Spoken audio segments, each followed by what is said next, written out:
Welcome to 1407 Great Malkin Lane. This is the living memory of the X-Men. Today we're doing a comic book review of Cable, issue number 9.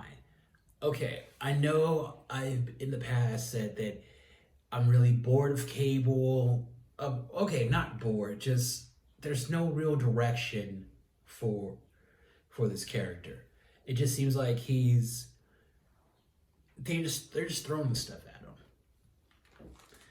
But let's get into it. All right, so going into it, I just want to say I really like this book. But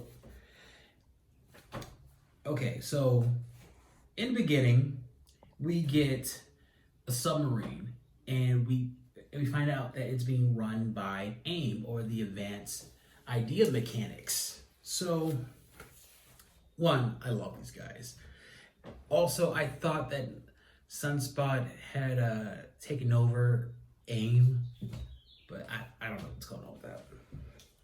So, we come to find out that two of the AIM members were actually in disguise, Cable and Esme, which I really love this whole little arc with Emma Frost hating the fact that one of her daughters is dating her boyfriend's son.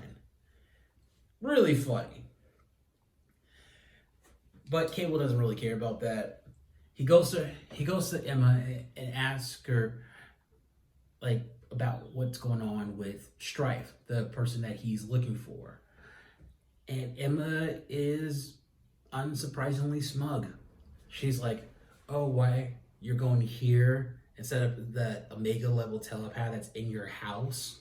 He doesn't want his mom and dad to know about it yet. Later on, that becomes problematic. Cable, then he goes off, and Emma, who wants to just bury this relationship, tells Esme, or Esme, I don't know how to say her name, that Cable would rather jump into an ocean than be with you, which is such a salty thing to do. All right. Later on, we see Cable in Madripoor, and he just totally busts up Wolverine's entire operation, which is hilarious.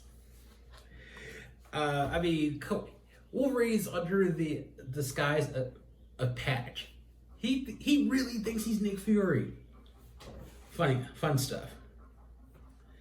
Then later on, we see Cable talk to Rachel, looking for Stryfe, and something I don't understand about that. You don't think your sister's gonna tell your parents about what's going on with you?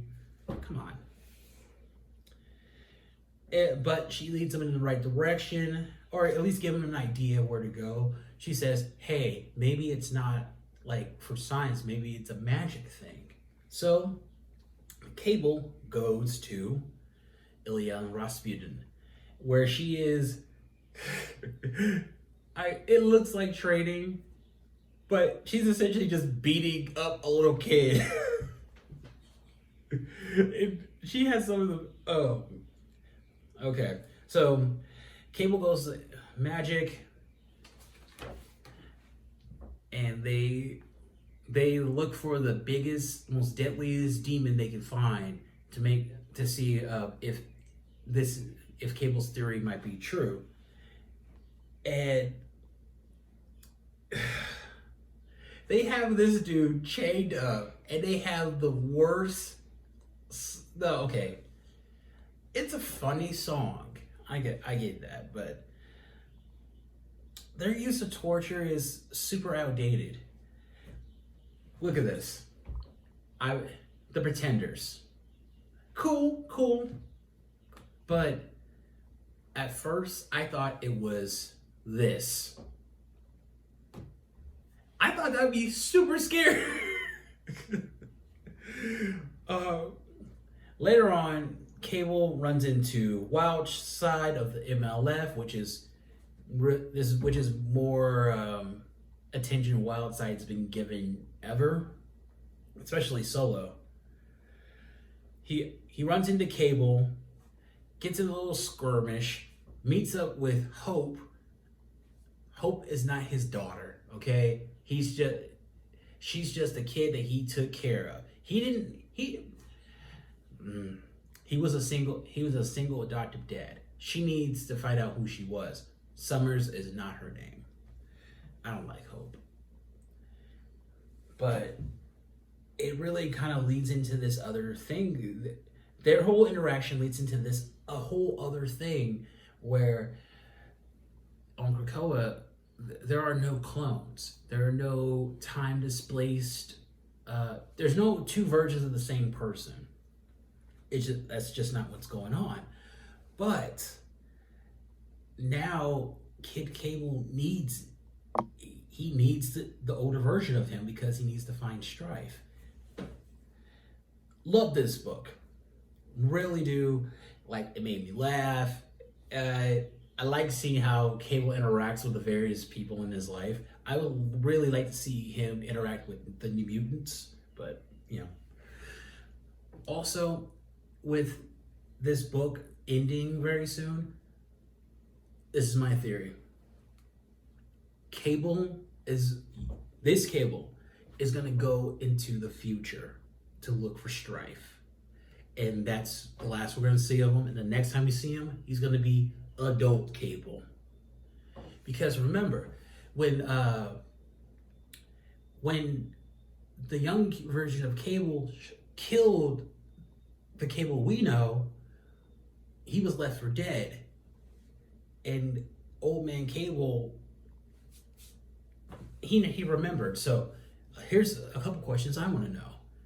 Does Cable remember Krakoa when he was a kid? This entire time? And if so, how come he hadn't said anything about it? I don't know. A lot of questions. I'm giving this a 4.25 out of 5 stars. Loved it. I want to see how it ends, and hopefully it ends well. So, this is 1407 Gray Malkin Lane signing off.